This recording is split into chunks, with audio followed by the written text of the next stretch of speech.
म्हणजे मित्रांनो, तुम्ही सहमत असालच की आता जे नेते आहेत त्या नेत्यांमध्ये लोकांच्या बरोबर डायरेक्ट संवाद साधण्याचं कौशल्य किंवा लोकांना खेळवून ठेवण्याचं कौशल्य जे महाराष्ट्रात एक दोन नेत्यांमध्ये आहे. त्यामध्ये साहेब ठाकरे तर आधी आहेतच. त्याचबरोबर अजितदादांच्या पत्रकार परिषद असो, सभा असो, प्रचंड प्रतिसाद मिळायचा त्यांना. आणि हे दोन्ही वेनी चालायचं. म्हणजे पुढून अजितदादा बोलतायत, त्यांच्या तिथून खालून सभेला आलेली लोक बोलायची, त्याच्यावरती दादा रिप्लाय द्यायच्या. तर अशा अनेक गोष्टी आता दादांनी केलेल्या. किंवा त्यांचा मॉर्निंगला जो फेरफटका असायचा तिथे लोक त्यांना भेटायला जायची, त्यांच्याशी बोलायची आणि चालता चालता सुद्धा दादा त्यांना उत्तर देऊन काही बोलून पुढे जात होते. तर हे संवाद आणि हे जे नातं जनतेशी जोडलेलं ते त्यांना महाराष्ट्रातला प्रभावी नेता, म्हणजे सामर्थ्यशाली तर ते आहेतच, पण लोकांच्या वरती अतिप्रभाव पाडणारा नेता म्हणून ते पुढे येत होते. आणि त्याचबरोबर ते 2029 ला लोकांच्या मध्ये प्रभाव असल्यामुळे सीएम कॅन्डिडेट किंवा मुख्यमंत्री पदाचा चेहरा म्हणून पुढे आले असते असं मला वाटतंय वैयक्तिक दृष्ट्या. मित्रांनो, तुमचं मत काय आहे? कमेंट करून कळवा. अजितदादा पवार यांच्या आकस्मिक निधनाचं दुःख हे सर्वांनाच झालं आहे.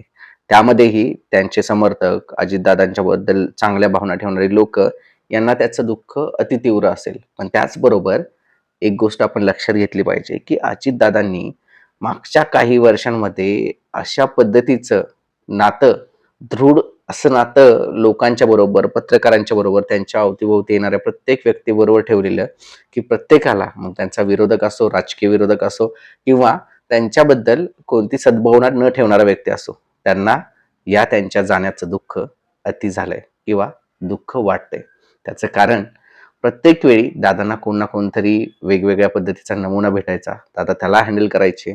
दादांना पत्रकार वेगळ्या पद्धतीचे प्रश्न विचारायचे, दादा त्यांना उत्तर द्यायचे. भाषणामध्ये अचानकपणे कोणतरी त्यांना मोठ्या आवाजात काहीतरी बोलायचं, दादा तिथेच त्याला रिप्लाय द्यायचं.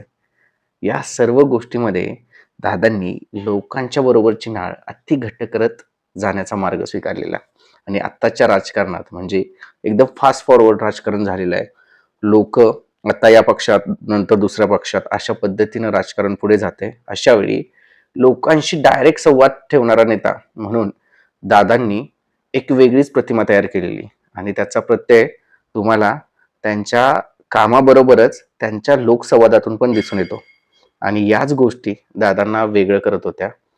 2029 ला जर एखादा उमेदवार तगडा म्हणू शकतो मुख्यमंत्री पदाच्या दावेदारासाठी किंवा महाराष्ट्रातील राजकारणामध्ये टॉप 1, 2, 3 च्या नेत्यांमध्ये गणना होत असेल, जे इलेक्शनवरती इम्पॅक्ट टाकू शकतात, अशा नेत्यांमध्ये अजितदादांचं नाव हे अग्रभागी असतं किंवा टॉपवरती असतं. की लोकांशी संवाद आणि लोकांशी असलेलं नातं यामुळे दादांचं नाव नेहमीच वरती असतं. आणि त्याचबरोबर त्यांच्यावरती जे आरोप होत आहेत किंवा त्यांच्याबद्दल जे काही बोललं जात आहे, या सगळ्या गोष्टी आपण पाहिल्या तर लोकांनी पोटात घेतल्यासारखं झालेलं. म्हणजे दादा काम करतायत ना, तर आम्हाला त्यांच्याकडून कामाची अपेक्षा आहे.